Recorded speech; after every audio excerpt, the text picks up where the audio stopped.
ஓப்பனிங்லயே டிராபிக்ல நின்னுட்டு இருக்கிற ஒரு அப்பாவையும் பிள்ளையும் தான் காட்டுறாங்க. இந்த பெரியவர் பேரு பிரான்சிஸ், கூட இருக்கிற பையன் பேரு எமில். சொல்ல போனா இவன் தான் நம்மளோட ஹீரோ. இவங்க ரெண்டு பேரும் இப்போ அவங்களோட அம்மாவை பார்க்க போயிட்டு இருக்காங்க. அதாவது நம்ம பிரான்சிஸோட மனைவியை பார்க்க போயிட்டு இருக்காங்க. போகும்போதே ஏகப்பட்ட டிராபிக். அவங்களுக்கு என்னாச்சுன்னு கேக்குறீங்களா? வாங்க நான் பின்னாடி சொல்றேன். நம்ம ஹீரோவுக்கு அவனோட அம்மாவை பார்க்க வரதுல சுத்தமா விருப்பமே கிடையாது. இதால இவங்க ரெண்டு பேத்துக்குள்ள வாக்குவாதமாக பாட்டுக்கு கோச்சுக்கிட்டு இறங்கி போக, பின்னாடியே இந்த மனுஷன் போக, இப்போ முன்னாடி இருந்த ஆம்புலன்ஸ்ல ஏதோ கொடூரமான சத்தம் கேக்குது. அடுத்த கொஞ்ச நேரத்துல கண்ணாடி உடைச்சுக்கிட்டு வெளியே வந்து விழுந்தா அது ஒரு பறவை மனிதன். பார்க்கிறதுக்கே வித்தியாசமா இருக்கு. அந்த பறவை மனிதன் இவங்கள பார்த்துட்டு எதுவும் செய்யாம அங்கிருந்து தப்பிச்சு போக, பின்னாடியே ஆளுங்க வெறி கொண்டு ஓடிட்டு இருக்காங்க. இப்போ புரிஞ்சிருக்குமே இவங்க எந்த வகையில மியூட்டன்ட் ஆயிருக்காங்க அப்படின்னு. இந்த பறவை மனிதன் மட்டும் இல்ல, ஊருக்குள்ள பல பேர் இப்படிதான் மாறிட்டு இருக்காங்க. நம்ம ஹீரோவோட அம்மாவையும் சேர்த்து தான் சொல்றேன். அதன் பிறகு இவங்க ரெண்டு பேரும் ஹாஸ்பிட்டல் போய் டாக்டரை சந்திக்கும் போது தான் தெரியுது, இப்போ இவங்க அம்மாவை இந்த இடத்துல இருந்து வேற ஒரு இடத்துக்கு இடம் மாத்த போறாங்க. அதாவது அவங்களோட பாதுகாப்புக்காகன்னு வச்சுக்கோங்களேன். ஏற்கனவே பல வழிகள்ல அவங்க சரி பண்றதுக்கு முயற்சி பண்ணிருக்காங்க. இது வரைக்கும் எந்த விஷயமே பலன் அளிக்கல. அட்லீஸ்ட் அங்க இருந்தாச்சும் கொஞ்சம் சேஃபா இருப்பாங்க. அதனால டாக்டர் இவங்களும் அதே ஏரியாவுக்கு மூவ் பண்றீங்களான்னு கேள்வி கேட்க, பிரான்சிஸ் என்னமோ ஆமான்னு தான் சொல்றாரு. ஆனா ஹீரோவுக்கு இதுல துளி கூட விருப்பம் இல்ல. இந்த இடத்துலயே டாக்டர் முன்னாடி ரெண்டு பேரும் சண்டை போட்டுக்கிட்டு இருக்காங்க. டாக்டர் சரி ஓகே, இவங்க அம்மாவை பார்க்க விரும்புறீங்களான்னு கேட்க, இவங்க அப்பா மட்டும் தான் போய் பார்த்துட்டு சந்தோஷமா பேசிட்டு இருக்காரு. சொல்ல போனா அது இவரோட மனைவி தானே, என்னதான் ஒரு மாதிரி இருந்தாலும் அப்படியே தோல்ல சாத்தி வச்சு ஒரு மாதிரி பேசிக்கிட்டு இருக்க. சொல்ல போனா சந்தோஷமா பேசிக்கிட்டு இருக்க. ஹீரோ நின்றுட்டு இருக்கும்போது பக்கத்துல பாக்கணுமே, ஏகப்பட்ட நகை கீரல்கள் இருக்குது. இந்த மனுஷன் பேசிட்டு வந்து நீ போய் உங்க அம்மாவை பாருன்னு சொன்னதுக்கு இவன் ஒரு மாதிரி முடியாது, மிருகத்தெல்லாம் நான் பார்க்க மாட்டேன் அப்படின்ற மாதிரி ஒரு மாதிரி ரொம்ப சோகமா சொல்றான். அதுக்கு இந்த மனுஷன், இங்க பார் நீ கவலைப்படுறான்னு எனக்கு தெரியுது, என்னதான் இருந்தாலும் அவங்க அம்மா, நீ போய் பாரு, அவங்களுக்கு எதுவும் சுய நினைவு இல்லைனாலும் நீ அவங்கள போய் பார்க்கறது தான் சரி அப்படின்னு சொல்ல, இவனும் போய் பார்த்த குடும்பிக்கு அவங்க ரொம்பவே மோசமா உருமாறிக்கிட்டு இருக்கிறாங்க. கரடியா இல்ல ஏதாவது பெரிய மனித குரங்கா என்ன ஏதுன்னு தெரியல. அதன் பிறகு இவங்க அங்க இருந்து இவங்க அம்மாவை கூட்டிட்டு வர போறாங்கல்ல, அந்த இடத்துக்கு ஷிஃப்ட் ஆக, அந்த இடமே பாக்குறதுக்கு காட்டு பகுதியில் இருக்கிறதாவும் ரொம்பவே அமைதியான ஒரு இடமா இருக்கு. ஆனா இதெல்லாம் ஹீரோவுக்கு துளி கூட பிடிக்கல. ஏன்னா கொஞ்ச நாளைக்கு முன்னாடி தான் அங்க இருக்கிற காலேஜ்ல ஜாயின் பண்ணிருப்பாங்க. மறுபடியும் இப்ப வேற ஒரு இடத்துல போய் சேருன்னு சொன்னா அவனுக்கு காண்டாகுமா இல்லையா? இருந்தாலும் இவன் அங்க இருக்கிற காலேஜுக்கு போய் தன்னை அறிமுகப்படுத்திக்க, அந்த இடத்துல நீனாங்கிற பொண்ணு இவனை பத்தி கேள்வி மேல கேள்வியா கேட்டு தள்ளுறா. சொல்ல போனா அவ ஒரு மாதிரி அவசரம் கொடுக்கணும் வைங்களேன். ஆனாலும் நல்லவதான். ஒரு வகையில நம்ம ஹீரோயின் மாதிரின்னு வச்சுக்கலாம். காலேஜ் முடிச்சுட்டு அவங்க அப்பா வேலை செய்யற இடத்துக்கு வந்து அங்க இருக்கிறவங்க எல்லாருக்கிட்டுமே நான் ரொம்ப சகஜமா தான் பேசுறேன். அவங்களும் நல்லாவே பழகுறாங்க. இவங்க அப்பா ஒரு செஃப். அன்னைக்கு நைட்டு வீட்டுக்கு போனா மழை சும்மா அடிச்சு ஊத்துதுங்க. அத்தம் கேட்டு தூங்கிட்டு இருந்த இந்த பயப்புல எந்திரிச்சு வந்து பார்க்கும்போது இவங்க அப்பா கரண்ட் வர வைக்கிறதுக்காக மனுஷன் போராடிட்டு இருக்கிறாரு. இருந்தாலும் எப்படியோ லேசா லைட் வர, அப்போ இவனுக்கு முன்னாடி ஒரு கொடூர உருவம் நிற்கவும் ஒரு செகண்ட் இவனுக்கு நட்டிங்கி போயிடுறாங்க. அடுத்த கொஞ்ச நேரத்துல அந்த உருவம் காணாம போயிருது. அது ஒரு வகையில நல்ல விஷயம் தான். ஒரு நாள் இவங்க எல்லாரும் வீட்டை சுத்தி சாஞ்சு கிடந்த அந்த மரத்தெல்லாம் கிளீன் பண்ணிட்டு இருக்கும்போது அப்பாவுக்கு ஒரு கால் வரவும் மனுஷன் சீரியஸ் ஆயிடுறாரு. என்னாச்சுன்னு பாத்தீங்கன்னா இவங்க அம்மா உட்பட நிறைய வினோதமா மாறிக்கிட்டு இருக்கிற அந்த மனித மிருகங்களை கூட்டிகிட்டு வந்துட்டு இருக்கும்போது வர வழியில மிகப்பெரிய ஆக்சிடென்ட் ஆயிருக்கு. பதறி போன இந்த மனுஷன் அடிச்சு பிடிச்சு பையனை கூட்டிக்கிட்டு நேரா அங்க வந்து பார்த்தா வண்டியை ஏரிக்குள்ள இருந்து தூக்கிட்டு இருக்காங்க. கூடவே அங்க ஒரு மிருகமும் இறந்து போய் கிடக்குது. இந்த மனுஷன் என் பொண்டாட்டி எங்கன்னு கேட்டு கத்திக்கிட்டு இருக்க, அந்த இடத்துல இருந்த ஒரு லேடி ஆஃபீஸர் வந்து கொஞ்சம் பதட்டப்படாதீங்க, பொறுமையா இருங்க, என்னோட பேரு ஜூலியா, உங்க மனைவி பேரு சொல்லுங்க அப்படின்னு கேட்க, இவரு லானா அப்படின்னு சொல்றாரு. இங்க பாருங்க, இது வரைக்கும் 40 பேர் மிஸ் ஆயிருக்காங்க, எங்க போனாங்க என்ன ஆனாங்கன்னே தெரியல, அங்க ஒவ்வொருத்தரா தேடி பிடிச்சு இருக்கோம். கண்டிப்பா உங்க மனைவியும் பிடிச்சிருவோம் சரிங்களா? ஒருவேளை உங்களுக்கு வேற ஏதாவது தகவல் தெரிய வந்துச்சுன்னா மறக்காம எனக்கு இன்ஃபர்மேஷன் கொடுங்க அப்படின்னு சொல்லிட்டு போக, அன்னைக்கு டேட்டு மனுஷன் வீட்டுக்கு வந்து இவங்களோட ஷர்ட், பேண்ட், இவங்களோட ஸ்மெல் அடிக்கிற எல்லாத்தையுமே இந்த வீட்டை சுத்தி போடுறாரு. காரணம் இவங்களோட வாசத்தை மோப்பம் பிடிச்சி ஒருவேளை அவங்க அம்மா இந்த இடத்துக்கு வந்து சேரலாம்ல, அதுக்காக தான். ஹீரோ தன்னோட ட்ரெஸ்ஸை தரமாட்டேன்னு சொல்றது மனுஷன் பெருசாலும் கோச்சிக்கல, பேசாம உள்ள போய் படுன்னு மட்டும் சைலண்டா மிரட்டி அனுப்பிச்சிடுறாரு. இவன் தன்னோட அம்மாவா பார்க்கல, ஒரு மிருகமா தான் பாக்குறான். அதை மட்டும் ஞாபகம் வச்சுக்கோங்க. மறுநாள் ஹீரோ காலேஜ் போக, அன்னைக்கு ஏதோ ஸ்போர்ட்ஸ் டே போல நம்ம ஹீரோயின் வந்துட்டு ரொம்ப சகஜமாவே பேச்சு கொடுத்து இவங்கிட்ட பேசிக்கிட்டு இருக்கா. எல்லாரும் ஆளாளுக்கு ஒவ்வொரு ஆக்டிவிட்டியில இருக்காங்க. ஆனா இந்த பையப்புல மட்டும் சவனே நின்றுட்டு இருக்க. பிடி மாஸ்டர் வந்து ஏதாவது ஒரு ஸ்போர்ட்ஸ்ல கலந்துக்கோ, நீ போய் கயிறு இல்லைன்னு சொன்னதும் அவனுங்க எல்லாரும் முக்குன்னு முக்கிட்டு இருப்பாங்க. இவனும் போயிட்டு இழுக்க, அவங்க எல்லாரும் சட்டனா இழுத்ததுல இவன் கூட இருந்த எல்லாரும் விழுந்துருவாங்க. ஹீரோ மட்டும் சும்மா கண் மாதிரி நிக்கிறான். அதுவும் தன்னந்தனியா பயங்கரமா நின்றுட்டு இருக்க. யாருக்கும் ஒன்னும் புரியல. உடனே இவங்க பிடி மாஸ்டர், டேய் தண்டாங்களா, அவன் ஒட்டினா போராடுறான்ல, எந்த சொன்னதும் இவனுங்களை எடுத்துச்சு இழுக்கிறானுங்க. கடைசியில ஜெயிச்சது என்னமோ நம்ம ஹீரோ தான். ஆப்போசிட் டீமும் மண்ணை கவ்விருச்சு. இதால இவனை பாராட்டுறாங்க. கூடவே இவன் நடக்க போற பார்ட்டிக்கு இவனுக்கு இன்வைட் பண்றாங்க. ஆனா நமக்கு இப்ப இந்த அளவுக்கு பவர் வந்துச்சு, தன்னோட கையில என்னமோ இருக்குதுன்னு தெரிஞ்சுக்கிட்டு ஹீரோ டக்குன்னு வீட்டுக்கு வந்து ஏதோ நெயில் கட்டுற மாதிரி ஒன்னு எடுத்து உள்ள இருக்கிறத வெளியே இழுத்து போட்டா அந்த இடத்துல ஒரு நெகம். இது வரைக்கும் தன்னோட அம்மாவை மிருகமா பார்த்த இவன் இப்போ இவனே மிருகமா மாறிட்டு இருக்கிறான். கூடவே இவன் முதுகுலையும் என்னமோ இருக்கு. ஆஹா சோனமுத்தா போச்சா. இதால ஹீரோ ஒரு மாதிரி ரொம்ப எமோஷனா ஃபீல் பண்ணி ரொம்பவே சோகமாக இவன் வளர்க்குற நாய்க்குட்டி தான் அவனை சமாதானப்படுத்துதுன்னு வைங்களேன். மறுநாள் பிரான்சிஸ் ஷாப்புக்கு போய் என்னமோ விதவிதமான பொருட்கள் எல்லாம் வாங்கிட்டு இருக்க. அந்த இடத்துல நம்ம ஜூலியா வந்து என்ன இதெல்லாம் வாங்கிட்டு இருக்கீங்க, போருக்கா போக போறீங்கன்னு கேட்கும்போது இப்படி எல்லாம் ஒண்ணும் இல்ல, என் மனைவி பத்தி ஏதாவது தகவல் கிடைச்சதான்னு கேட்க நாங்க தேடிட்டு தான் இருக்கோம்னு சொல்லிட்டு இருக்காங்க. அந்த நேரத்துல திடுதிப்புன்னு என்னமோ சலசலப்பாக என்னடா போய் பக்கத்துல விசாரிச்சா இந்த இடத்துல ஒரு மிருகம் ஒண்ணு இருக்குதுன்றாங்க. இதை கேட்டதுமே பிரான்சிஸ் லானா லானான்னு தன்னோட மனைவி பேரை கூப்பிட்டுக்கிட்டே போக இந்த இடத்துல வேற ஒரு வினோதமான ஒரு பொண்ணு ஒருத்தி உட்கார்ந்துருக்கா. அவ டக்குன்னு பொருட்களை இவங்க மேல தள்ளி விட்டுட்டு குடு குடு குடுன்னு ஓட நம்ம ஜூலியா பின்னாடியே வரட்டிட்டு போயிட்டு இருக்கா. பாக்கிறதுக்கு என்னமோ ஆக்டோபஸ் மாதிரி இருக்கிறான்னு வைங்களேன், நிறைய கைகள் இருக்கு. இருந்தாலும் ஜூலியா பின்னாடியே வரட்டிட்டு போய் அவளை தாவி பிடிச்சு ஒரு வழியா கைது பண்ண நம்ம பிரான்சிஸ் அப்படியே மெல்லமா எந்திரிச்சு இந்த பக்கம் வந்துகிட்டு இருக்கும்போது பக்கத்துல ஏதோ சத்தம் கேக்குது. என்னடான்னு கீழே குனிஞ்சு பார்த்தா அந்த இடத்துல ஒரு வினோதமான பறவை மனிதன் ஒருத்தன் இருக்கான். பாக்கிறதுக்கு அது ஏதோ ஒரு ஆந்த மாதிரி இருக்கும்னு வைங்களேன். அதன் பிறகு அவங்க எல்லாரையும் வண்டியில ஏத்தி கொண்டு போக ஜூலியா ஸ்பெஷலாவே தனியா வந்து பிரான்சிஸ்க்கு நன்றி சொல்லிட்டு போறா. சொல்ல போனா இப்பதான் இவங்க 2 பேரும் ஒரு மாதிரி நண்பர்களா மாறுறாங்கன்னு வச்சுக்கோங்களேன். மறுநாள் காலையில ஹீரோ தூங்கி எந்திரிக்கும் போதே நீனா கிட்ட இருந்து ஒரு மெசேஜ், இன்னைக்கு நீ பார்ட்டிக்கு வரியா இல்லையா அப்படின்னு. அதன் பிறகு எந்திரிச்சு ரெடியாகி வந்தா உங்க அப்பா இவனை வெளியே கூப்பிட்டு உட்கார வச்சு, பார் இந்த வீக்கெண்ட் நம்ம வெளியே போறோம், உங்க அம்மாவை இந்த காட்டு பகுதியில தேட போறோம், புரிஞ்சுதா அப்படின்னு அதுக்கான வழியெல்லாம் சொல்லிக்கிட்டு இருக்க ஹீரோ, இல்ல எனக்கு ஒரு பார்ட்டி இருக்கு, நான் அங்க போகணும் அப்படின்னு சொன்னதும் அவங்க அப்பா சீரியஸாக, பதிலுக்கு இவன் சீரியஸாக, சரி ஓகே சின்ன பசங்கன்னா அப்படித்தானே இருப்பாங்க, போயிட்டு சீக்கிரமா திரும்பி வந்துரு, லேட் பண்ணிடாத அப்படின்னு மட்டும் மனுஷன் சொல்லி அனுப்புறாரு. ஹீரோவும் பார்ட்டிக்கு போய் செம்மையா சரக்கெல்லாம் அடிச்சுக்கிட்டு செம்ம என்ஜாய்மெண்ட் தான் அவனுக்கு. அது மட்டும் இல்ல, நண்பர்கள் கூட எல்லாம் உட்காந்து பேசிக்கிட்டு இருக்கும்போது அந்த பசங்க எல்லாரும் இந்த இடம் மனிதர்களுக்கு சொந்தமானது, அந்த மிருகங்களுக்கு சொந்தமானது இல்ல, அப்படி இப்படி எல்லாம் பேசிக்கிட்டு இருக்கும்போது திரும்ப நம்மால பொத்துன்னு கீழே சரிகிறான். வேற என்ன போதை தாங்காமல் தான். உடனே நீனா ஒரு மாத்திரையை காமிச்சு நீ எடுத்து போட்டுக்கோ, கேர் அது இதெல்லாம் இல்லாம இருக்கும்னு சொன்னதும் ஹீரோ பொசுக்குன்னு இவளோட கையை நக்கிப்புட இவளுக்கு ஒரு மாதிரி ஆயிருதுங்க. எல்லாருக்கும் முன்னாடி ரொம்ப வினோதமா நடந்துக்க ஆரம்பிச்சிட்டான். இப்படி நக்கிறது எது, ஓனாய் தானே. ஹீரோ கொஞ்சம் கொஞ்சமா ஓனாயா மாறிக்கிட்டு இருக்கான். அதுக்கான சைடு எஃபெக்ட்ஸ் இப்பதான் ஆரம்பிக்குது. ஹீரோ ஒரு மாதிரி டக்குன்னு மன்னிப்பு கேட்டுட்டு எந்திரிச்சு போகும்போது காட்டுக்கு நடுவுல இருந்து ஏதோ பெருசா சத்தம் கேக்குது. ஆனா அது ஹீரோவோட காதுக்கு மட்டும்தான் கேக்குது. உடனே இவன் அதை ஃபாலோ பண்ணி போக இந்த விஷயத்தை நீனா கவனிக்கிறான். மறுநாள் இவன் தூங்கி எந்திரிக்கும் போது காட்டுக்கு நடுவுல இருக்கான், அதுவும் ஆத்தோரத்துக்கு பக்கத்துல இருக்கான், வாயெல்லாம் ரத்தமா இருக்கு. அந்த நேரம் பார்த்து போலீஸ்காரங்க போட்டு பார்க்கவும் பயப்பட அப்படியே பதுங்கிடுறான். ஆக மொத்த நைட்டு ஏதோ ஒரு விஷயத்த வேட்டையாடிட்டு வந்திருக்கான், அது நல்லா தெரியுது. தன் பிறகு ஹீரோ வீட்டுக்கு வந்ததும் ஏன்டா லேட்டுன்னு அவங்க அப்பா பிடிச்சு கத்த, ஒரே ஒரு நிமிஷப்பா நான் கிளம்பி வந்துடுறேன் அப்படின்னு டக்குன்னு பாத்ரூமுக்கு போய் இது பண்ணி இவனுக்கு இருமல் வரவும் கையா வாய்க்குள்ள விட்டு வெளியே எடுத்தா இறகு பறவையா வேட்டையாடி இருக்கான் போலங்க.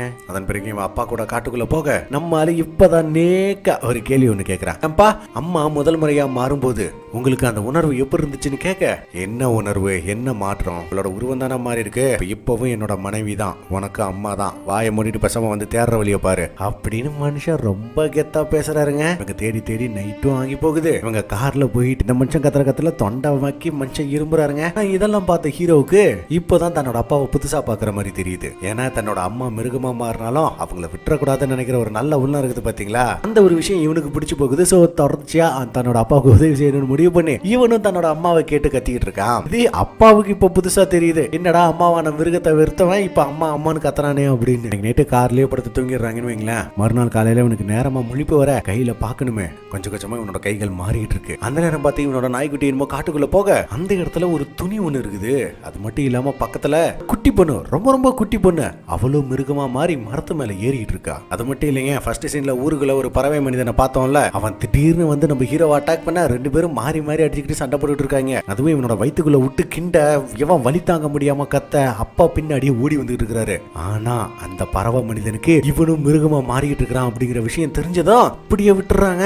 அதுக்கு மேல எதுவுமே பண்ணல, இவங்களோட 2 கண்கள் மட்டும்தான் பேசுது. உடனே இவங்க அப்பா வந்துட பறவை மனிதன் இவங்களை எதுவுமே பண்ணல, ரொம்ப சாலிடாவே போக விட்டுறான். அப்படின்னா என்ன அர்த்தம், என்னதான் அவங்க மிருகமா மாறினாலும் அவங்களுக்குள்ள இருக்கிற மனித தன்மை போகலன்னு அர்த்தம். இதுல வேற ஹீரோவுக்கு பெருசா அடிபட்டு இருக்க, உடனடியா ஹாஸ்பிட்டல் போகலாம்னு இந்த மனுஷன் வேக வேகமா போயிட்டு இருந்தா, ஹாஸ்பிட்டல் வேணாம், காயம் சின்ன காயம் தான், கண்டிப்பா சரியாயிரும் அப்படிங்கிற மாதிரி இவன் சொல்லிக்கிட்டு இருக்கான். அந்த நேரம் பார்த்து முன்னாடி போலீஸ்காரங்க எல்லாம் வர நின்னுட்டு இருக்க, ஒண்ணு இல்ல ஏதோ ஒரு சில மிருகங்கள் வந்து இந்த இடத்த அட்டாக் பண்ணிட்டு போயிருக்குதுங்களா. சொல்றது யாரு, நம்ம ஜூலியா தான். அது மட்டும் இல்லாம ஹீரோ கையில இருக்கிற காயத்தை பார்த்து உடனே வண்டி ஹாஸ்பிட்டலுக்கு விடுங்கன்னு அவளும் கூட வேற வழியே இல்ல, ஹாஸ்பிட்டலுக்கு போய் தான் ஆகணும். அதன் பிறகு ஹாஸ்பிட்டல் வந்து இவனுக்கு இப்ப தையல் போட்டா பயப்பல 7 தையல் போட்டிருப்பாங்க போலங்க. இதுல வேற நம்ம ஜூலியா பாருங்க, பிரான்சிஸ் ஏதோ ஒரு விஷயத்த மறைமுகமா செய்றீங்கன்னு எனக்கு தெரியும், எந்த நேரத்துல எந்த உதவி தேவைப்பட்டாலும் சரி தாராளமா நீங்க என்ன கூப்பிடலாம்னு சொல்லும் போது, இல்ல மேடம் அந்த மாதிரில எனக்கு வேற எதுவும் உதவி தேவையில்ல அப்படின்னு நோஸ்கட் பண்ணிடுறான். ஆனா ஜூலியாவுக்கு தெரியுது பிரான்சிஸ் மறைமுகமா ஏதோ ஒண்ணு பண்றான்னு. அதன் பிறகு இவங்க வீட்டுக்கு வந்தா நம்மால கையை வச்சுட்டு சும்மா இருக்கிறது இல்ல, கட்டு போட்டு இருந்தாங்களே அதை அப்படியே அந்த கட்டெல்லாம் பிரிச்சு ஒரே ஒரு தையலை மட்டும் பிடிச்சு பிரிக்க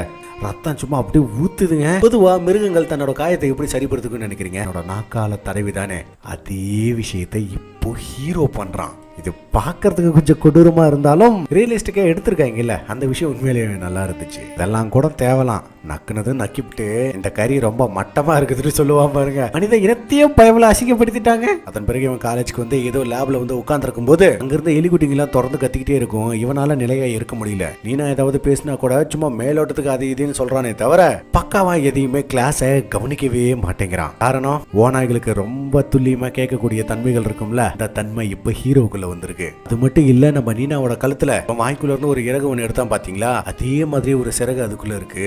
ஏற்கனவே ஆள் ஒரு மாதிரி டிப்ரெஷன்ல இருக்கான். கிளாஸ் ஏன் கவனிக்க முடியல, நீனா பேசுறதுக்கு பதில் சொல்ல முடியல, எலிக்குட்டி வேற ஓயாம கத்திக்கிட்டே இருக்க. ஒரு கட்டத்துல அங்க இருக்கிறதெல்லாம் உடைச்சு போட்டுட்டு சத்தம் போடாதீங்க அப்படின்னு பயங்கரமா கத்தவும் கிளாஸ்ல இருக்கிற எல்லாருமே ரொம்ப ஆச்சரியமா பாக்குறாங்க, ரொம்ப வினோதமா பாக்குறாங்க. அதன் பிறகு கிளாஸ் முடிச்சு இவன் வீட்டுக்கு போகலாம்னு சைக்கிளை ஓட்டிக்கிட்டு போனா கூட சைக்கிள் இவன் பேச்ச கேட்க மாட்டேங்குதுங்க. புரியல, இவனால அந்த சைக்கிளை மிதிக்க முடியல.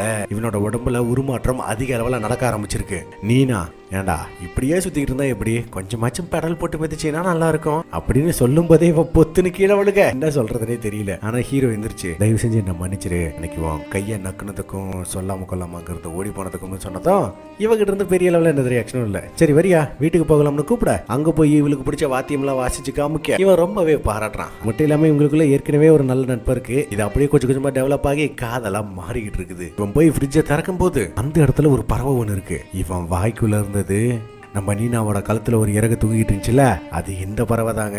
நம்ம ஆளு அதை கொன்னு ரத்தத்தை குடிச்சு இவ வீட்டுக்கு முன்னாடி போட்டுட்டு போயிருக்கா. ஆனா அதுக்கு எதுக்காகன்னு தெரியல. இதுல நீனா வேற வெஜிடேரியன் அப்படிங்கறதுனால அவ அதை சாப்பிடல.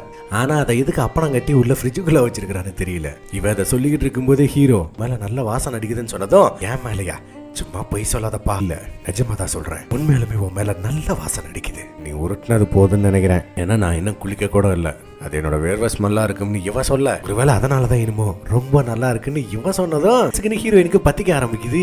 ஆக ஓநாயோட மோப்பம் பிடிக்கிற சக்தி இப்ப ஹீரோவுக்குள்ள வர ஆரம்பிச்சிருச்சு. இதுல இருந்து ஹீரோவோட நடவடிக்கை டோட்டலா மாறி போச்சு. கேரக்டர் ஏதாவது ஒரு சின்ன குளத்துல இறங்கி அங்க மூழ்கி எந்திரிச்சா பயப்புல ஒரு மீனை பிடிச்சு போடுறாங்க.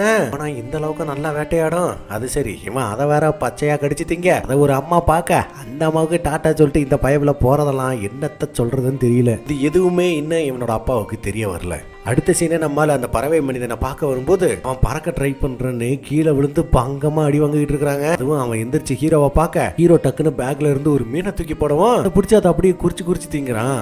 அது மட்டும் இல்லாம ஒரு குட்டி பொண்ணு வேற ஏதோ ஒரு மிருகமா மாறினால அவளுக்கு சேர்த்துதான் ஒரு மீனை வச்சிருக்கான். ஆனா அவ என்ன மிருகமா மாறிக்கிட்டு இருக்கா அப்படிங்கிற விஷயம் மட்டும் இன்னும் தெரிய வரல. ஆமா, எனக்கு ஒரு கேள்வி இருக்கு. இன்னைக்கு நடந்த ஆக்சிடென்ட்டுக்கு நீ தான் காரணமா? நீ என்னோட அம்மாவை பாத்தியான்னு ஹீரோ கேட்க, அதுக்கு நான் காரணம் இல்ல, உங்க அம்மாவை பத்தி எல்லாம் எனக்கு எதுவும் தெரியாது, நீ உடனே இங்க இருந்து போயிரு, அப்புறம் உணவு கொடுத்ததுக்கு நன்றி அப்படின்னு சொல்ல, அந்த நேரம் பார்த்து அந்த குட்டி பொண்ணு வந்து மீன் எடுத்துட்டு போறா. அந்த குட்டி பொண்ணு யாரு, நீ எதுக்காக அவ கூட தங்கி இருக்குன்னு கேட்க, நான் உன அவ கூட தங்கி இருக்கல, அவதான் என்ன பின்தொடர்ந்து வந்துகிட்டு இருக்கா, நீ முதல்ல இங்க இருந்து கிளம்புன்னு கத்திவிட்டு அவன் பாட்டுக்கு ஏதோ ஒரு துணியை எடுத்து போத்திக்கிட்டு பேசாம உட்காந்துருக்கான். ஹீரோ, இங்க பார், நீ இப்படியா பண்ணிட்டு இருந்தீங்கன்னா செத்துருவ அப்படின்னு சொல்லி வாய மூடல.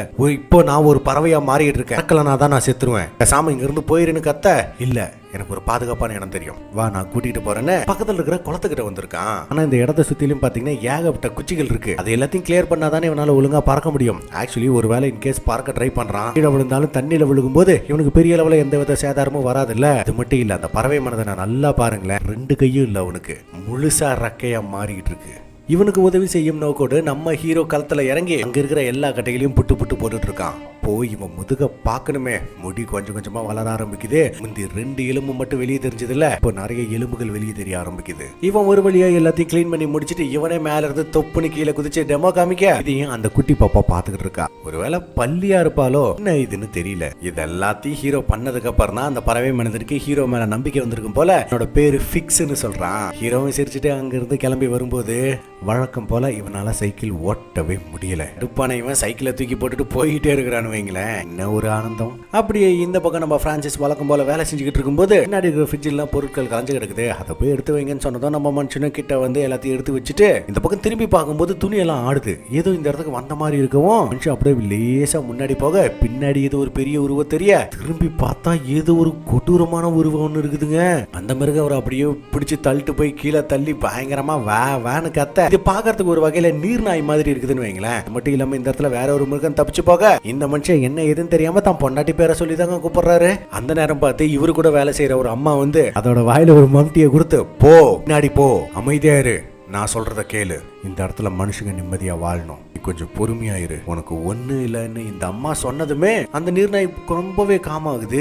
போய் ஒரு இடத்துல உட்கார சொன்னதும் அது திருதுப்புன்னு பிச்சுக்கிட்டு ஓட, வெளியே இருக்கிறது தான் ரெஸ்டாரண்ட் ஆச்சே. இங்க இருக்கிற எல்லாரும் பயந்து போய் கத்தி கதறிக்கிட்டு புத்தடிச்சு ஓட ஆரம்பிச்சிடுறாங்க. அது மட்டும் இல்லாம இந்த பக்கம் பிரான்சிஸ் தனியா ஓட, எங்கடான்னு பார்த்தா ஒரே ஒரு மிருகம் மட்டும் தனியா போச்சு இல்ல. அத நேர கிட்ட போய் பார்க்கும்போது அது வேற யாரும் இல்லை, இவரோட மனைவி தான். ஆனா இப்போ முழுசா உருமாறி இருக்காங்க, ஏதோ ஒரு மாதிரி கரடி மாதிரி இருக்காங்கன்னு வைங்களேன். ஆனா அதை கரடிங்கிற லிஸ்ட்லயும் சேர்க்க முடியாது. அதன் பிறகு இந்த பக்கம் ரெஸ்டாரண்ட்டை பார்க்கணுமே, நாரி போய் கிடக்குது, போலீஸ்காரங்களாம் வந்திருக்காங்க. அது சரி, அந்த வேலைக்கார அம்மாவோட பேச்ச அந்த மிருகம் எதுக்காக கேக்குதுன்னு பார்த்தா அந்த மிருகம் வேற யாரும் இல்லைங்க, இந்த அம்மாவோட பையன் தான். என்னதான் மனுஷங்க மிருகமா மாறினாலும் அந்த மனித தன்மை, அந்த பாசங்கிறது இன்னும் போகல பாருங்களேன். அது இல்லாம இந்த இடத்துக்கு ஃபோர்ஸ் எல்லாம் இறக்கிருக்காங்கன்னு வைங்களேன். அந்த நேரம் பார்த்து எதுவுமே தெரியாத ஹீரோ வர இந்த மனுஷன் ஓடி போய் கட்டிப்பிடிச்சு ஒரு மாதிரி ரொம்ப ஃபீல் பண்றாருங்க. அதோட இந்த பைபிளையும் சொல்லிட்டான், தன்னோட பைக்கு காணாம போயிருச்சு, அதனால தான் லேட்டு அப்படின்ற மாதிரி உருட்டிட்டான். மறுநாள் ஹீரோ வழக்கம் போல காலேஜ்ல உட்காந்து எல்லாரும் கூடயும் பேசிக்கிட்டு இருக்கும்போது அவங்க எல்லாரும் என்ன சொல்றாங்கன்னா, மிருகங்கள் நம்ம உலகத்துல இருக்கவே கூடாது, அதுங்க எல்லாத்தையும் வேற எங்கேயாச்சும் அனுப்பி வச்சிடணும் அப்படின்ற மாதிரி பேசிக்கிட்டு இருக்கும்போது ஹீரோ வாய்க்குள்ள விட்டு நோண்டிக்கிட்டு இருக்கும்போது பொசுக்குன்னு ஒரு பல்லு வெளியே வந்து விழுகுது. பார்த்துட்டு எல்லாரும் முகம் சொல்லிக்க, நம்ம நீனா மட்டும் இவனுக்குள்ள ஏதோ ஒரு மாற்றம் நடக்குது அப்படிங்கிற விஷயத்த புரிஞ்சுக்கிறான். அதன் பிறகு ஹீரோ இங்க முடிச்சுட்டு நேரா காட்டுக்குள்ள வர, அங்க நம்ம ஃபிக்ஸ் இருக்கான் பாத்தீங்களா, அவன் பறக்கிறதுக்கு ட்ரைனிங் எடுக்கிற சீன் எல்லாம் என்ன கொடுமையே சொல்றது. பயவுல கீழே விழுந்து பங்கமா அடி வாங்கிட்டு இருக்காங்க. அந்த கொடுமையை நீங்களே பாருங்க.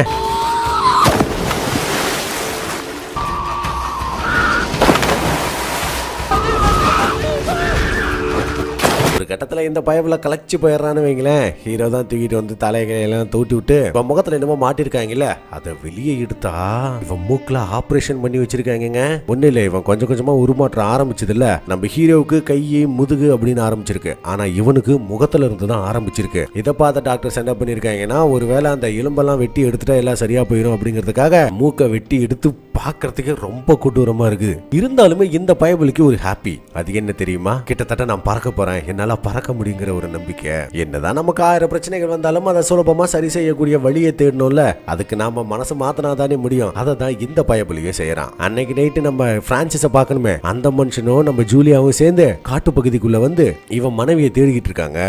ஆக்சுவலி உண்மையை சொல்லியிருப்பான் ஜூலியா கிட்ட, நான் என்னோட மனைவியை பார்த்தேன், முழுசா உருமாறி இருக்கா அப்படின்ற விஷயத்த. அதனாலதான் இவனுக்கு உதவி செய்யறதுக்காக நம்ம ஜூலியாவும் கிளம்பி வந்திருக்கா. நம்ம பிரான்சிஸ்க்கு ஜோடின்னு சொல்ல முடியாது, ஆனா ஜோடி ஆனா நல்லா தான் இருக்கும். இவங்க காட்டுக்குள்ள வர நேரமா பார்த்து ஏதோ போலீஸ்காரங்களா ரவுண்ட்ஸ் வந்துகிட்டு இருக்க, டக்குன்னு அப்படி பிடிச்சி அமைக்கிறாங்க. போலீஸ்காரங்க போனதுக்கு அப்புறம் இவங்க அப்படியே மெல்லமா எந்திரிச்சு போக, இந்த இடத்துல தான் நம்ம ஹீரோவோட சைக்கிள் கிடக்குது. இதை பார்த்ததுமே இந்த மனுஷனுக்கு இங்க ஏதோ ஒரு விஷயம் தப்பு நடக்குதுன்னு கண்டுபிடிச்சிடறாப்ல. அன்னைக்கு நேற்று வீட்டுக்கு வந்து சைக்கிளை சரி பண்ணிட்டு போய் கை கழுவிட்டு இருக்கும் போது தண்ணி பொசுக்குன்னு அடைச்சிக்கிச்சு. என்னடா இதுன்னு அடியில பைப்பெல்லாம் கிளீன் பண்ணிட்டு பார்க்கும்போது தான் தெரியுது அதுல நகங்கள் கிடக்குது.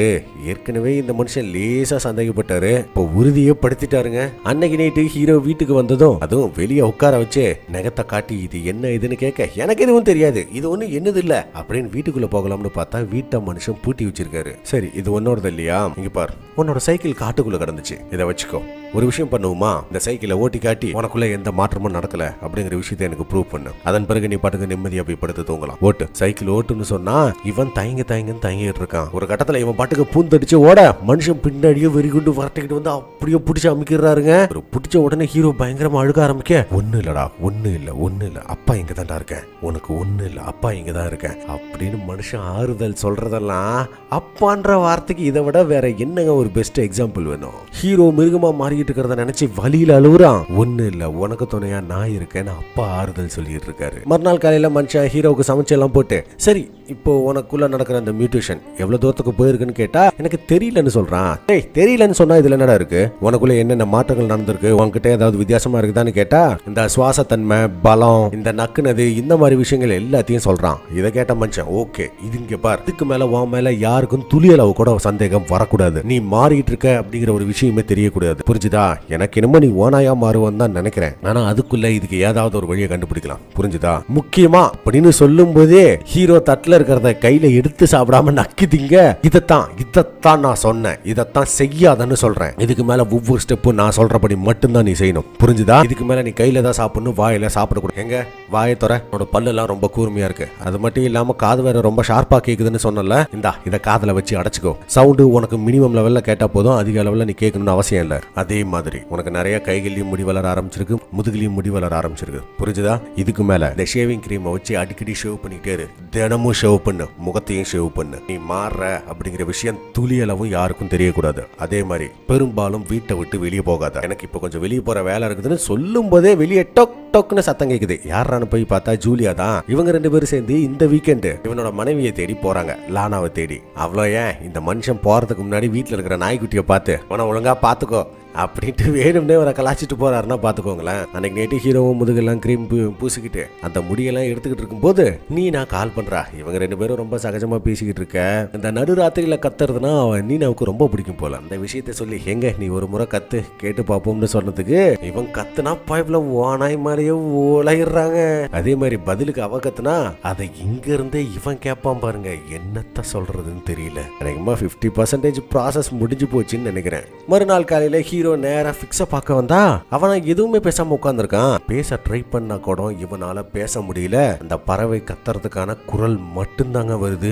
அவனோட ப்ராசஸ் ரொம்ப வேகமா நடக்க ஆரம்பிச்சிருக்கு. இது வரைக்கும் பேசிக்கிட்டு இருந்த இவனால இதுக்கு மேல பேச முடியாது. உடனே ஹீரோ டக்குன்னு இவனை கட்டிப்பிடிச்சு, உனக்கு ஒண்ணு இல்ல, உனக்காக நான் இருக்கேன், நாம இதுக்கு ஒரு சொல்யூஷன் கண்டுபிடிக்கலாம் அப்படின்னு சொன்னதுமே இந்த பைப்ல சால்வையை கழட்டி போட்டு விறுவிறுன்னு மரத்த மேல ஏறிடுறான். வேண்டாம், அது உனக்கு ஆபத்து, கீழே விழுந்தா நீ செத்து போயிருவேன்னு சொன்னாலும் இந்த பைப்ல அதை கேட்காம பயங்கரமா ஊலையிட்டு அதாவது பறவை மாதிரி சவுண்ட் கொடுத்து பூசுக்குன்னு மேல இருந்து கீழே எகிரி குதிக்க போச்சா, பாடி விழுந்துருச்சான்னு பார்த்தா பூசுக்குன்னு இவன் பறந்து போறதெல்லாம் சீரியஸா அல்டிமேட்டா பண்ணிருப்பாங்க. இவன் பாட்டுக்கு சர்ன்னு போய் முன்னாடி இருந்த மரத்து மேல மோத ஹீரோ என்னாச்சோ ஏதாச்சோன்னு பின்னாடி வந்து பார்த்தா அந்த மரம் சாஞ்சு போயிருக்கு. இந்த பைப்ல எங்கடான்னு பார்த்தா உயரத்துல பறந்துகிட்டு இருக்காங்க. என்ன ஒரு அற்புதமான காட்சி. அவன் ஒரு பக்கம் பயங்கரமா கத்த, ஹீரோ கீழே நின்னுகிட்டு ஊலையிட, ஐயோ ஐயோ, சோகத்திலும் ஒரு சிரிப்புன்னு சொல்லுவாங்கல்ல, அது இதுதான் போல. அப்படியே இந்த பக்கம் ஊருக்குள்ள காட்டும் போது இன்னைக்கு இவங்க ஊர்ல ஏதோ ஒரு விசேஷம். அதுக்காக ஊரே ஒரே திருவிழா கோலமா இருக்குதுன்னு வைங்களேன். அது இல்லாம அந்த கட்டக்கால வச்சு உயரமா நின்றுட்டு இருப்பாங்கல்ல, அதை வச்செல்லாம் டான்ஸ் ஆடிக்கிட்டு இருக்காங்க. இன்றைய தினம் அங்கேயே இருட்டி போக உங்க அப்பாவுக்கு அப்பப்பா கடையில போய் ஹெல்ப் பண்ணிக்கிட்டு இருப்பான் நம்ம ஹீரோ. ஆனா இன்னைக்கு என்னடானா பொழுதுரிக்கும் வரல. பொழுதுரிக்கும் நம்ம ஃபிக்ஸ் கூட இருந்தான்ல, அதனால இப்போ வந்ததா ஓனர் வந்து சொன்னதுமே டக்குன்னு இந்த மனுஷன் காண்டாகி நேரா அவங்கிட்ட போய் எங்கடா போன பொழுதுரிக்கும் அப்படின்னு மறட்ட. ஒண்ணு இல்ல, நான் ஃப்ரெண்ட்ஸ் கூட தான் இருந்தேன், மத்தபடி எங்கேயும் போகல அப்படின்னு இவன் ஒரு மாதிரி பம்புனாலும் இந்த மனுஷன் டக்குன்னு கையை பிடிச்சு பார்க்கும்போது அந்த ஓனாயோட நகம் இவன் நகைக்குள்ள இருந்து வெளியே வந்திருக்கு. டேய் என்னடா நினைச்சிட்டு இருக்க, நான் தான் உன் அடிக்கடி எங்கேயும் வெளியே போகாத, எல்லாத்தையும் பக்காவா கட் பண்ணுன்னு சொன்னல, இதுக்கு இப்படி பண்றேன்னு போய் கத்தி எடுத்துட்டு வந்து இவனோட நகத்தை கட் பண்ண வர இவன் வேணான்னு தடுக்கிறான். ஏய் என்னடா மிருகமா மாறணும்னு ஆசைப்படுறியா, நான் சொல்றது உனக்கு புரியலையான்னு கேட்க, இல்ல உங்களுக்கு தான் புரியல, நீங்க எங்க தனிமையில போயிருவீங்கன்னு பயப்படுறீங்க, அதனால தானே என்ன பாதுகாக்கிற மாதிரி நடிக்கிறீங்க அப்படின்னு சொன்னதும் இந்த மனுஷன் சட்டையை பிடிச்சு தூக்க பொசுக்குன்னு ஹீரோ இவனை பிடிச்சு கடிக்க அடுத்த கொஞ்ச நேரத்துக்குள்ள கடிக்கிறத அப்படியே விட்டுறான். என்னடான்னு பார்த்தா இவர் கையில இருந்த கத்தி ஹீரோவோட கழுத்துல இருக்குதுங்க. ஆனா கொஞ்ச நேரம் கழிச்சு தான் ஹீரோவே ரியலைஸ் பண்றான் நம்மளோட குணமும் மாற ஆரம்பிக்குது அப்படிங்கறத. டக்குனு இவன் பாட்டுக்கு சேர்ல ஏறி உட்கார இந்த மனுஷனே இவனோட குணம் மாறத புரிஞ்சுக்கிட்டு கிட்ட வந்து இவனோட நகத்தை கட் பண்ணலாம்னு போறாரு. ஆனா இவரால முடியல, கண்ணு தண்ணி வருதுங்க. ஏன்னா பையன் மாறிக்கிட்டு இருக்கிறத இந்த மனுஷன் கண்ணால பாத்துக்கிட்டு இருக்கிறாருங்க. இந்த மனுஷால ஒருத்த பார்த்துட்டு ஹீரோ கண்ணிலையும் தண்ணி வருதுங்க. என்ன சொல்றது இதுக்கெல்லாம். அதன் பிறகு ஹீரோ இதை நினைச்சுக்கிட்டு ஒரு மாதிரி சோகமா வெளியே நடந்து வந்து அங்க இருக்கிற விழாக்களை கூட கவனிக்காம அவன் பாட்டுக்கு கலங்கி போய் நிக்கும் போது ஹீரோயின் வந்து என்னாச்சு ஏதாச்சுன்னு இவன் அப்படியே கூட்டிக்கிட்டு சோளக்காட்டுக்கு நடுவுல போறா. சோளக்காட்டுக்கு நடுவுல போனாவே என்ன நடக்கும்னு தெரியாதா. அங்க இவங்களுக்குள்ள கசமசா நடக்க ஹீரோயின் இவன் முதுக தொட்டு பார்த்துட்டு எனக்கு தெரியும்னு சொல்றா. அப்படின்னா இவனோட மாற்றத்தை அவ ஏற்கனவே கவனிச்சிருக்கா. கவனிச்சு இவனை ஒரு பாய் ஃப்ரெண்டா ஏத்திருக்கா அப்படிங்கிற நினைக்கும் போது கொஞ்சம் வினோதமா இருந்தாலும் ஒரு வகையில இது ஆபத்தான விஷயமும் தானே. இவங்களெல்லாம் முடிச்சுட்டு ரிட்டர்ன் வந்து பார்ட்டியில வந்து ஜாயின் பண்ணிக்க அந்த பார்ட்டியில ட்ரிங்க் கொடுக்க ஹீரோ எதுவும் வேணான்னு சொல்லிடுவான். ஏன்னா போன முறையே சேரல, அதுக்கப்புறம் ஏதாவது சம்பவம் ஆகி போச்சுன்னா என்ன பண்றதுன்னு தான். ஆனா அதுல ஒருத்தன் அட என்ன மச்சா நீ இதை போய் பெருசா சீரியஸா எடுத்துக்கிட்டு இருக்க அப்படின்னு அவனை தனியா வேற எங்க பாத்ரூமுக்கு கூட்டிட்டு போய் என்னடா சோளக்காட்டுல வச்சு எல்லாம் சிறப்பா இருந்துச்சா, பார்த்தேன், நான் எல்லாத்தையும் பார்த்தேன், நீ ஏதோ ஒரு வகையில மாறிட்டு இருக்கிறேன்னு எனக்கு தெரியும், சோதனை பண்ணிடுவோமா அப்படின்னு கையில இருக்கிற ஒரு டிவைஸ் அமுக்க அதுல இருந்து வரக்கூடிய சவுண்ட அல்ட்ரா சவுண்ட்னு சொல்லுவாங்க. இது மனுஷங்களுக்கு கேட்காது, ஆனா மிருகங்களுக்கு ரொம்ப நல்லா கேட்கும். இப்போ ஹீரோவோட காதுக்கும் கேக்குது. ஏன்னா அவன் தான் ஒரு ஓனாயா மாறிக்கிட்டு இருக்கானே. அந்த சவுண்ட் ஹீரோ ரொம்ப டிஸ்டர்ப் பண்ண ஓங்கி ஒரே அறதாங்க. பயபுலுக்கு மூஞ்சில கீரல போட்டு கூடவே ரத்தமும் வருது. அப்புறம் என்ன அடி வாங்கின பயபுல பயங்கரமா கத்த ஆரம்பிக்க, இவன் ஒரு ஓனாய் இவன் ஒரு மிருகமா மாறிட்டு இருக்கிறான்னு கத்த சொல்லவா வேணும். இந்த இடமே அரசல் புரசலா எல்லா விஷயமும் பரவ ஆரம்பிக்குது. கூடவே ஹீரோவை போட்டு தள்ளுறதுக்காக கன்ஸ் எல்லாத்தையும் ரெடி பண்ணிட்டு இருக்காங்க. இதை கவனிச்ச ஹீரோவோட அப்பாவும் கேர்ள் ஃப்ரெண்டும் என்ன நடக்குதுன்னு புரியாம ஹீரோவை தேடி போகும்போது அவன் எங்க போனா என்ன ஆனானே தெரியல. ஏன்னா பயபுல சோளக்காட்டுக்குள்ள போய் மறைஞ்சிருச்சு. இவனை தேடிக்கிட்டு ஏகப்பட்டு பேர் போயிட்டு இருக்க இவன் டக்குன்னு ஒளிஞ்சு உட்காந்துக்கவும் பக்கத்துல ஒரு நாய் ஒண்ணு இவனை பார்த்து லீசா குறைக்குது. பதிலுக்கு இவன் ஒரு சவுண்ட் கொடுக்க அந்த நாய்க்குட்டி பூத்தடிச்சு ஓடுதுங்க. அப்புறம் என்ன இதை பார்த்துட்டு ஆளு இங்க தான் இருக்கிறான்னு எல்லாரும் சேர்ந்து வரட்ட ஆரம்பிக்கிறாங்க. இந்த நீளமா குச்சி வச்சுக்கிட்டு கட்டக்கால வச்சு நடந்துகிட்டு இருந்தாங்கல்ல, அவங்க கையிலும் துப்பாக்கி இருக்குதுங்க. அவனுக்கு வேற உயரமா இருப்பானுங்களா. ஹீரோ எந்த சந்தில பூந்து போறான் எப்படி போறான் எல்லா திசையும் கரெக்டா சொல்லி அந்த பக்கமே எல்லாரும் வரட்டுன்னு வரட்டுறாங்க. இதுல ஹீரோவோட அப்பா ஒரு பக்கம் தேடிக்கிட்டு இருக்க, ஹீரோ வெறி கொண்டு ஓடிக்கிட்டு இருக்க. அந்த நேரம் பார்த்து இவனுக்கு உதவிக்கரங்கள் நீட்ட ஒரு கைகள் வருது. இல்ல ஒரு பறவை வருது. புரியல, நம்ம ஃபிக்ஸ் தாங்க வரான். இந்த கட்டக்கால நின்றுட்டு இருந்தானுங்க பாத்தீங்களா, அங்கங்கேயும் சுட்டுக்கிட்டு இருந்தானுங்களே ஹீரோவை பார்த்து, அவனுங்களை அப்படியே வந்து தூக்கிட்டு போக கொஞ்ச நேரம் கழிச்சு பாடியை வந்து பார்த்தா நெஞ்சில அப்படியே ஓட்டையா போட்டுருக்குதுங்க. பின்ன அவனோட கால்கள் அவ்வளவு பெருசா இருந்துச்சு. இதை கவனிச்ச ஹீரோ மேல பார்க்க அந்த பயபுல காட்டுக்குள்ள போறதுக்கு ஹீரோவுக்கு வழி காட்டிக்கிட்டு இருக்கான். ஹீரோவும் பின்னாடியே வரட்டி போயிட்டு இருக்க, இவனை வரட்டிக்கிட்டு பின்னாடியே 2 வண்டி வந்துகிட்டு இருக்குது. அதுவும் போகும்போது என்ன சும்மா ஓடுறாங்கன்னு நினைக்கிறீங்களா? ஃபிக்ஸ் ஒரு பக்கம் சவுண்ட் கொடுக்க, ஹீரோ ஒரு பக்கம் ஓலை இட்டுக்கிட்டே ஓடுறாங்க. இது ஏதோ அவங்களுக்கு ஜாலி மாதிரி தெரியுது போல. ஆனா நடக்கிற விபரீதமே வேற இல்லையா? கொலை பண்றதுக்காக தானே வரட்டுன்னு வரட்டிக்கிட்டு இருக்கிறானுங்க. பரவாயில்லையே, இவனுங்க சக்சஸ்ஃபுல்லா தப்பிச்சு காட்டுக்குள்ள வந்து நினைக்கும் போது வண்டியில வந்தானுங்க பாத்தீங்களா, துப்பாக்கி எடுத்து மேல பறந்துகிட்டு இருந்த ஃபிக்ஸ பார்த்து சும்மா டமால் 2 புல்லட் இறக்குறாங்க. இதால அவன் சவுண்ட் பயங்கரமா கேக்குது. என்னடா டக்குன்னு ஹீரோ கிட்ட போய் பார்க்கும்போது தாங்க தெரியுது ஆளு பங்கமா கீழே விழுந்து சம்மாட்டி 2 புல்லட்டும் இவன் உடம்புல தான் இறங்கி இருக்கு. ஹீரோ அவனை பார்த்து பயங்கரமா கண்கலங்க. ஆளு இவனை பார்த்து தன்னோட நண்பனை காப்பாத்தின திருப்தியில சிரிச்சுக்கிட்டே செத்து போறாங்க. அட இது கூட பரவாயில்ல, இவனுக்கு எந்த அளவுக்கு மைனூட்டான ஒரு விஷயத்த பண்ணிருக்கானுங்கன்னா, நம்ம ஃபிக்ஸ் இறந்து போனதுக்கு அப்புறம் அவன் கண்ணோட நிறமே மாறி போச்சு. பறவைகளுக்கு இப்படிதான் இருக்கும். இந்த இடத்துக்கு ஹீரோவோட அப்பா மட்டும் இல்லாம மத்தவங்களும் வந்து பார்த்துட்டு இது போன ஃபிக்ஸ பார்த்து சிரிச்சுக்கிட்டு இருக்கிறானுங்க. மிருகத்தை கொன்னாச்சு அப்படின்னு. இப்ப சொல்லுங்க, உண்மையான மிருகம் யாரு? அப்படியே இந்த பக்கம் ஒரு கட்டக்கால் மனிதன் ஊருக்குள்ள அவன் பாட்டுக்கு செவனேன்னு நடந்து போயிட்டு இருக்கும் போது இவன் பின்னாடி ஒரு மிருகம் ஒண்ணு கிராஸ் ஆகி போகுது. அங்க மொத்தம் ஊருக்குள்ள பல பேர் இப்படிதான் இருக்காங்க போல. இதுக்கு மேல ஹீரோவோட நிலைமை என்ன ஆகுன்னு யோசிச்சு பாருங்க. ஊருக்குள்ள போனானா சத்தியமா சுட்டு கொன்றுவாங்க. இதுக்கு முன்னாடி நம்ம ஃபிக்ஸ் தங்கி இருந்தா பாத்தீங்களா, அதே கூட்டுல இப்ப ஹீரோ வாழ ஆரம்பிக்கிறான். ராத்திரியும் பகலும். இதுல வர நம்ம ஃபிக்ஸ் கூட ஒரு குட்டி பாப்பா ஒன்று இருந்துச்சுல, அந்த பாப்பா எங்க போனானே தெரியல. அதன் பிறகு மழையிலையும் வெயிலையும் எங்கேயே வசிக்கிறான். நாளாக இவன் முதுகுல ஏற்படக்கூடிய மாற்றங்கள் அதிக அளவுல நடந்துகிட்டே இருக்கு. இதுல வேற கிடைக்கிற காலடி தடங்களை வச்சுக்கிட்டு அந்த குட்டி பொண்ணை தேடி பாக்குறான். எங்க போனா என்ன ஆனான்னு தெரிய மாட்டேங்குது. ஒரு நாள் ரொம்ப மழை பெய்யவும் பக்கத்துல ஒரு குகை மாதிரி ஒண்ணு இருக்கவும் அதுக்குள்ள போய் படுத்துறான். மறுநாள் காலையில இவனுக்கு ஏதோ சத்தம் கேட்டு வெளியே எட்டி பார்க்க அந்த இடத்துல ஒரு மிருகம் ஒண்ணு நின்றுட்டு இருக்கு. அந்த மிருகம் வேற யாரும் இல்லைங்க, இவனோட அம்மா. இவன் போய் அவங்க நெத்தியோட நெத்தியா தன்னோட நெத்தியை வைக்க அவங்க என்னடானோ பொசுக்குன்னு இவனை பிடிச்சு தள்ளி விடுறாங்க. மறுபடியும் இவன் போய் வைக்க மறுபடியும் இவனை தள்ளி விட்டுட்டு அவங்க பாட்டுக்கு போறாங்க. பொதுவா மிருகங்கள் தன்னோட இனத்துக்குள்ள இன்னொருத்தரை சேர்க்கணும் அப்படின்னாக்கா அது இந்த மாதிரி முறையில் தான் சேர்த்துக்கோங்கன்னு வைங்களேன். இது அவங்க முறையில ஒரு வணக்கம் சொல்ற மாதிரி, அது மரியாதை செலுத்த மாதிரி அல்லது பாசத்தை காட்டுற மாதிரின்னு சொல்லலாம். இந்த மாதிரி நெத்தியோட நெத்தி வைக்கிறது. இதுல ஒரு கொடுமையான விஷயம் என்ன தெரியுமா, இவங்க அம்மா அந்த பக்கம் போனதுக்கு அப்புறம் ஹீரோவும் பின்னாடியே வெளியே வருவான். ஆனா இந்த இடத்தை சுத்தி பார்க்கணுமே வினோதமா, அதாவது மிருகமா மாறின எல்லா மனிதர்களுமே இங்க தாங்க உலாவிக்கிட்டு இருக்கிறாங்க. அம்பு, பல்லி, குரங்குன்னு என்னென்னமோ இருக்குங்க. அப்படின்னா நம்ம மனுஷ பயிலவே எந்த அளவுக்கு ஆராய்ச்சி பண்ணிருப்பாங்கன்னு யோசிச்சு பாருங்க. இது இல்லாம அந்த குட்டி பொண்ணு இங்கதான் இருக்கா. இத்தனை நாளா அந்த குட்டி பொண்ணு என்ன ஏதுன்னு தெரியாம இருந்தோம்ல, ஆக்சுவலி அந்த குட்டி பொண்ணு ஒரு பச்சோந்தி. இவன் அந்த குட்டி பொண்ணை பார்த்து சந்தோஷப்படும் போதே திடீர்னு ஃபயர் சவுண்ட் கேக்குது. என்னடான்னு பார்த்தா இந்த இடத்தை சுத்தி நிறைய ஸ்மோக்ஸ போடுறாங்க. அதாவது விலங்குகளை பாதிக்கக்கூடிய ஸ்மோக்ஸ போடுறாங்க. கூடவே அல்ட்ராசோனிக் சவுண்ட் இருக்குது பாத்தீங்களா, அதையும் வெளிப்படுத்த ஹீரோவால தாங்க முடியல. ஆளு பயங்கரமா துடிச்சுக்கிட்டு இருக்கான். இது இல்லாம அந்த குட்டி பொண்ணு மனுஷங்களை பார்த்ததும் மரத்துல ஒட்டி அதோட நிறத்துக்கே மாறுறதெல்லாம் சீரியஸா வேற மாதிரிங்க. பெரிய அளவுல கிராபிக்ஸ் இல்ல, ஆனா ரியாலிட்டியில சூப்பரா பண்ணிருக்கானுங்க. சோ இங்க இருக்கிற எல்லாரையுமே பிடிச்சிட்டு போயிட்டாங்கன்னு நினைக்கிறேன். அது மட்டும் இல்ல, ஹீரோவையும் சேர்த்து தான் பிடிச்சிட்டு வந்திருக்காங்க. இவனோட முகத்திலயோ உடம்புலயோ இன்னும் பெரிய அளவுல எந்த மாற்றமும் தெரியாததுனால இவனை மட்டும் கொண்டு போய் ஒரு தனி அறையில வச்சிருக்காங்க. இதை நம்ம ஜூலியா தான் பிரான்சிஸ் கிட்ட சொல்லி அவனை இங்க கூட்டிகிட்டு வந்திருக்காங்க. இந்த போலீஸ் போலீஸ்காரரு, இந்த மிருக கூட்டங்களுக்கு நடுவுல உங்க பையன் இருந்தான், ஒருவேளை உங்க பையனுக்கு ஏதாவது ஆயிருந்தா என்ன பண்றது, இந்த காலத்து பசங்களுக்கு பொறுப்பே இல்ல, என்னங்க இதுல ஒரு கையெழுத்த போட்டு கூட்டிட்டு போங்க அப்படின்னு அவன் பாட்டுக்கு பேசிக்கிட்டு இருக்கும்போது ஹீரோ வாயில இருந்து அதிகமா வார்த்தையே வரல. காரணம் கிட்டத்தட்ட மாறிட்டான். போலீஸ்காரரு முன்னாடி ஃபார்மா வச்சு ஒரு கையெழுத்த போட்டு இங்க இருந்து கிளம்பி போங்க அப்படின்னு சொல்ல ஹீரோ பேனா எடுக்கிறான். ஆனா மூடிய திறக்கணும்ன்ற அறிவு இல்ல. பார்த்தா மூடிய திறந்து கொடுக்குறாரு. இது போலீஸ்காரன் கண்ணுக்கு வினோதமா தெரியுது. கூடவே ஹீரோ கையெழுத்து போற ட்ரை பண்றான், அவனால முடியல. ஏன்? அவன் சுய நினைவுல இல்ல. இது இல்லாம பேப்பரை வேற கிழிச்சிட்டதுனால சரி ஓகே ஒன்னும் பிரச்சனை இல்ல, நான் வேற ஒன்னு எடுத்து தரேன் அப்படின்னு சொல்லி இன்னொரு காப்பி எடுத்துட்டு வந்து கிட்ட வரும்போதே உரும்புறான். இதை பார்த்துட்டு போலீஸ்காரர் துப்பாக்கி எடுக்கிறதுக்குள்ள அப்பா இவனை அடிச்சு மாட்ட பண்ணிட்டு பையனை கூட்டிக்கிட்டு அங்கிருந்து சைலண்டா வெளியே வந்துடுறாரு. அதுலயும் வெளியே வந்து காருக்கு போகும்போது இத ஜூலியா ஒரு மாதிரி சந்தேக கண்ணோடிய பாக்குறா. பின்ன யாருக்கு தான் சந்தேகம் வராதுன்னு சொல்லுங்க.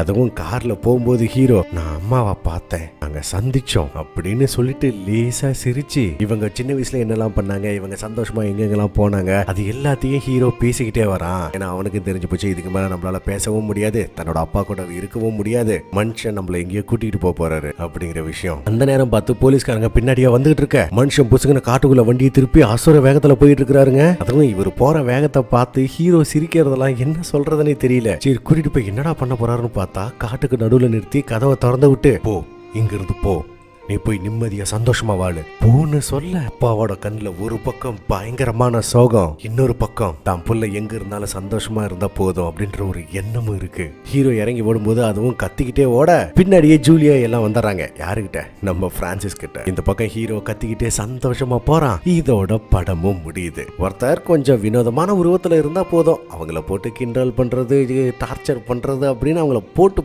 படுத்து எடுத்துடுறோம். இப்ப சொல்லுங்க, உண்மையான மிருகம் யாரு? நாமளா இல்ல மாறின அவங்களா? மிருகங்கள்லாம் பெரும்பாலும் எல்லாம் ஒற்றுமையா தான் இருக்கு. ஆனா நாம தான் அப்படி இல்லை. ஜாதி, மதம், பணம், பணக்காரன், ஏழை, 1000 பாகுபாடு, 1000 கோட்பாடெல்லாம் குறுக்க வச்சிருக்கோம். செத்தா நாளைக்கு எல்லாரும் பணங்கிற விஷயத்த பத்தி யாருமே யோசிக்கிறது இல்லைன்னு வைங்களேன். இந்த ஜாதியில அப்படி என்ன இழவுதான் இருக்குதுன்னு தெரியல, எல்லாம் அடிச்சுக்கிட்டு சாவறாங்க. இந்த அயலான் படத்துல கூட சமீபத்துல வந்துச்சு பாத்தீங்களா, அந்த ஏலியன் சொல்லும்ல, டேய் என்ன வெறுப்பேத்துன மனுஷனா மாறிடுவோம் பாத்துக்கோ அப்படிங்கல. சீரியஸா அதுதாங்க உண்மை. இந்த படத்தை பத்தி உங்களோட கருத்து என்னங்கிறத கமெண்ட்ல சொல்லுங்க.